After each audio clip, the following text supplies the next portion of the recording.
Hai semuanya, kembali lagi di audio kami. Pada kesempatan saat ini, kami akan memberikan materi mengenai teks rekon. Oke, sebelumnya saya akan memberikan penegasan terlebih dahulu agar teman-teman dapat mengikuti dan menyimak audio ini secara baik dan benar, agar yang belum tahu menjadi tahu dan yang sudah tahu lebih tahu. Oke, kembali ke materi awal, yaitu teks rekon. Yang pertama yang akan kita bahas yaitu pengertian dari teks rekon. Nah, teks rekon adalah salah satu jenis teks yang memuat suatu peristiwa, kegiatan, kejadian, atau pengalaman masa lalu yang telah diamati secara kronologis dan ditunjukkan untuk memberikan informasi ataupun menghibur pembacanya. Oke, teks rekon terbagi ke dalam 3 jenis. Nah, jenis pertama adalah teks rekon pribadi yang memuat kejadian yang melibatkan penulis secara langsung. Jenis kedua adalah teks rekon faktual yang memuat jenis cerita ulang terkait kejadian faktual seperti eksperimen ilmiah, laporan polisi, dan lain-lain. Dan yang terakhir adalah teks rekon imajinatif yang memuat cerita fiksi dengan lebih detail. Oke, selanjutnya kita akan membahas ciri kebahasaan dalam teks rekon. Salah satu cara untuk membedakan teks rekon dengan teks naratif lainnya adalah dengan melihat ciri kebahasaan yang dimiliki oleh teks ini. Oke, langsung saja. Ciri kebahasaan teks rekon adalah yang pertama, menggunakan kata penjelas seperti waktu untuk melakukan penceritaan waktu lampau, seperti pada masa itu, pada tanggal 6 Agustus 1945, pada dahulu kala, dan lain sebagainya. Yang kedua, menggunakan kata-kata yang ditunjukkan untuk menunjukkan urutan peristiwa atau kronologis dalam cerita, seperti setelah, selanjutnya, kemudian.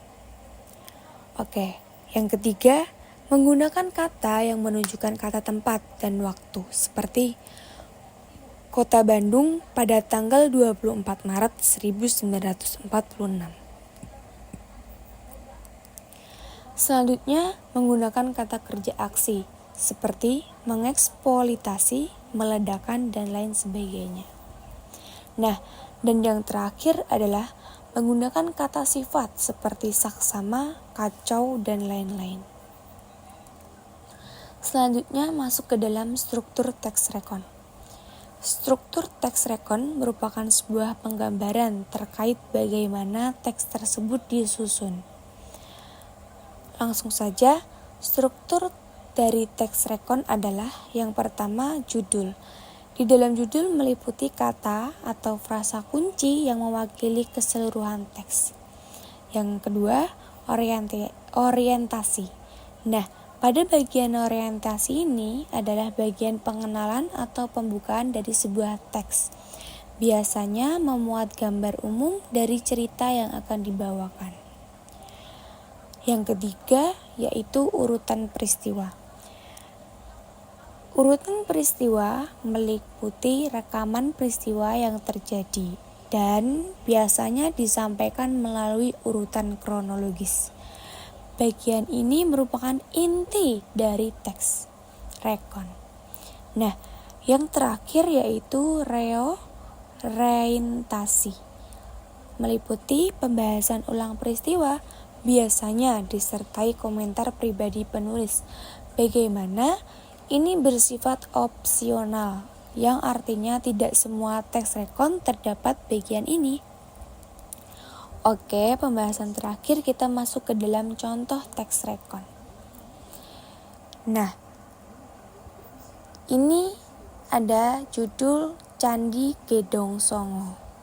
Orientasinya yaitu Candi Gedong Songo berada di lereng Gunung Ungaran, tepatnya di Dusun Darum, Desa Candi, Kecamatan Ambarawa, Kabupaten Semarang, Jawa Tengah. Candi ini terletak pada ketinggian sekitar 1.200 meter di atas permukaan laut sehingga suhu udara di sini cukup dingin. Kompleks candi ini dibangun pada abad ke-9 Masehi. Istilah Gedong Songo berasal dari bahasa Jawa yakni gedong, berarti rumah atau bangunan. Songo berarti 9. Jadi, arti kata Gedong Songo adalah sebuah kelompok bangunan. Lokasi candi yang tersebar di lereng Gunung Ungaran ini memiliki pemandangan alam yang indah. Di sekitar lokasi juga terdapat hutan pinus yang tertata rapi, serta mata air yang mengandung belerang. Terkadang kabut tipis turun dari atas gunung sering muncul yang mengakibatkan mata tidak dapat memandang Candi Gedong Songo dari kejauhan. Yang selanjutnya masuk ke dalam urutan peristiwa. Untuk menuju ke Candi Gedong 1, kita harus berjalan sejauh 200 meter. Dari pintu masuk melalui jalan setapak yang naik, kita dapat memanfaatkan jasa transportasi kuda untuk berwisata mengelilingi objek wisata Candi Gedong Songo. Perjalanan dapat kita teruskan menuju wisata Candi Gedong Songo 2 kurang lebih 300 meter dengan mengikuti jalan setapak yang sudah dipaving. Di sela-sela antara Candi Gedong 3 dengan Gedong 4 terdapat sebuah kuburan gunung sebagai sumber air panas dengan kandungan belerang cukup tinggi. Para wisatawan dapat mandi dan menghangatkan tubuh sebuah pemandian yang dibangun di dekat kuburan tersebut. Bau belerangnya cukup kuat dan kepulan asapnya lumayan tebal sehingga mendekati sumber air panas tersebut. Setelah dari Candi Gedong 4, kita menuju Candi Gedong 5 yang berada di bukit paling atas dan merupakan candi terakhir yang kami temukan. Mengapa candi terakhir? Karena tidak ada candi setelah candi ini. Mungkin bangunan candi lainnya telah hancur karena berbagai faktor. Perlu diketahui bahwa Candi Gedong 5 ini adalah 2 dari 3 candi yang bangunannya juga tidak utuh lagi. Begitu juga kondisi candi-candi sebelum Candi Gedong 5 ini. Selanjutnya masuk ke dalam reorientasi. Objek wisata Candi Gedong Songo cocok sekali untuk refreshing pemandangan alam sekaligus trekking karena dari pintu masuk hingga candi terakhir yaitu Candi Gedong 5 lumayan menanjak.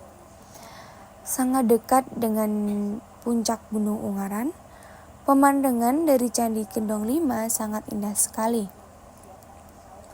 Ke arah bawah kita dapat melihat rawa, pening di Salatiga dan kota Ambarawa. Ke arah belakang atau ke atas dapat kita lihat puncak Gunung Ungaran yang sangat indah, diselingi asap belerang yang muncul dari sela-sela jurang antara Candi Gedong 3 dan 4. Karena keindahan Candi Gedong Songo ini sering menjadi tempat yang indah untuk foto-foto prewedding. Oke.